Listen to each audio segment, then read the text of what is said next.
Big thing with the labor toolbox, use what works for you, and if it doesn't work, don't feel bad about it. Just move on to the next thing.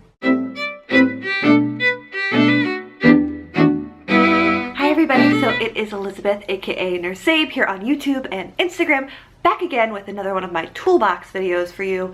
If you're just now tuning in, my labor toolbox series is going to be a video every day about things that are in your labor toolbox that you can kind of go through to help make labor easier.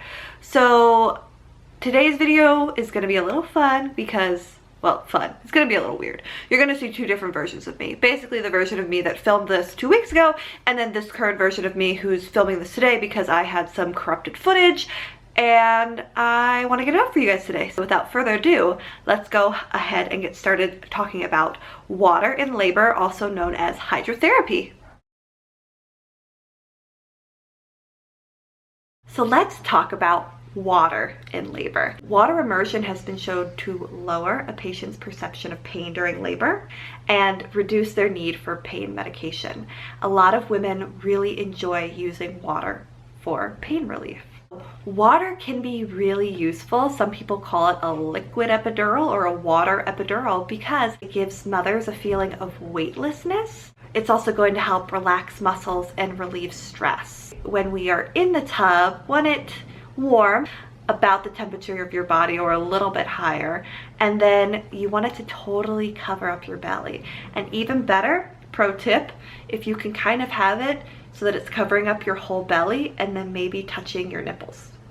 Because when we're in the water and it's touching our nipples and there's a little bit of movement, then we've even got some nipple stimulation going on with the water, which can help encourage labor and help the release and flow of oxytocin. Another reason why water can be so great is because you also have the option of being in the bathroom. The bathroom is a really good place to labor because you can have the lights nice and dim, you can have the door shut, it's a much more enclosed and private space, and we know that privacy helps with labor.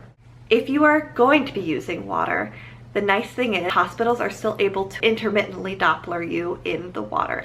And a lot of hospitals also are able to monitor you continuously in the water as well. So if we need to be listening to baby, we can still do that in the water. Although if you are on continuous monitoring, sometimes you're not able to use extra things in the water like the jets because those would interfere with hearing the baby's heart rate. If you are birthing in a hospital or a birthing center, I hope that you have access to a tub. But if the tub is not available to you, a shower can also be really helpful too. If you're experiencing severe back labor, a shower can be helpful. Spraying your back or even spraying your stomach while somebody squeezes your back. You also have the option perhaps of having jets in your tub that will help. So in the tub, my personal favorite position I'm going to show you is when you get in the tub,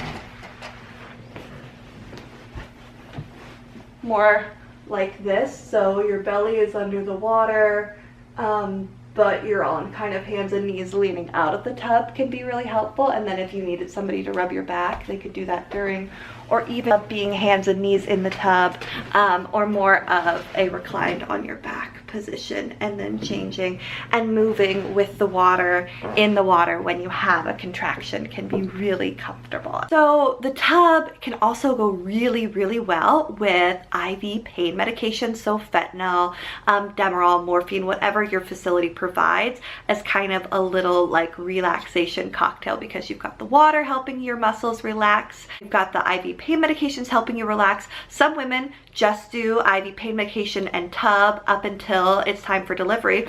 Some women also use the IV pain medication and the tub as a stepping stone to getting an epidural.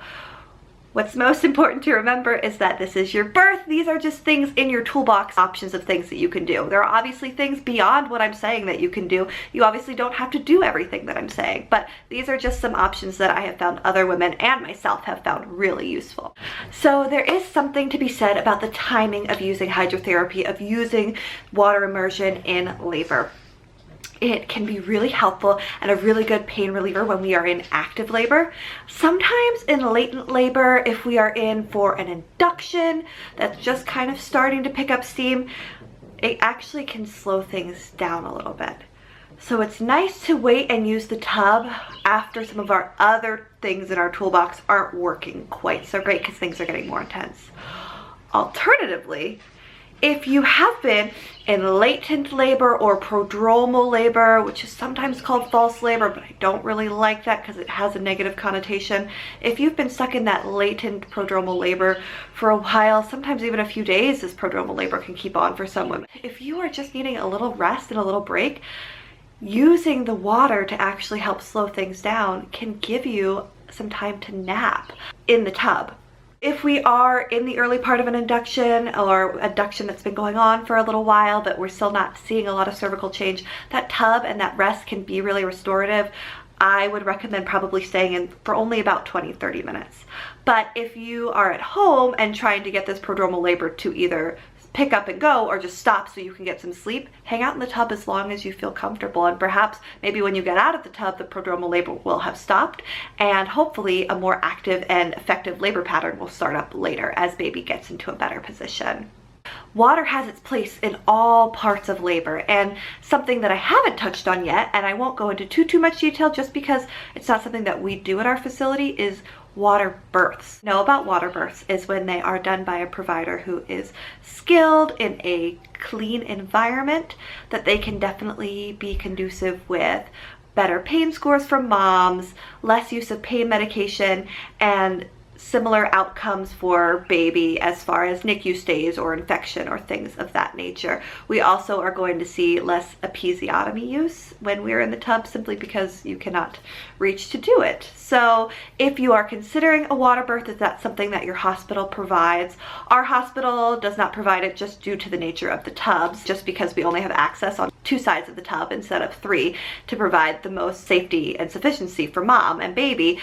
But obviously, sometimes babies come when they come. Actually, babies always come when they come. Babies have their own clock. So sometimes babies are born in the tub, even though that's not our ideal place in our facility. But sometimes if you are crowning and about to deliver, it is so much easier to just deliver where you are than to try and get back into the bed or even get out of the tub. But that being said, tub births can be a really good option, and if it's available for you, definitely something for you to discuss with your provider if that's something that you are thinking about doing. I want to thank you guys so much for watching. Definitely stay tuned for some more toolbox videos. Our next few ones are going to be on touch, massage, and counter pressure, words of affirmation, mantras, guided imagery, and then we're also going to do one on essential oils and aromatherapy because I have been getting some questions about that. I have some evidence-based research on that to give you guys, as well as some personal information that I think might be helpful, so stay tuned. Bye guys.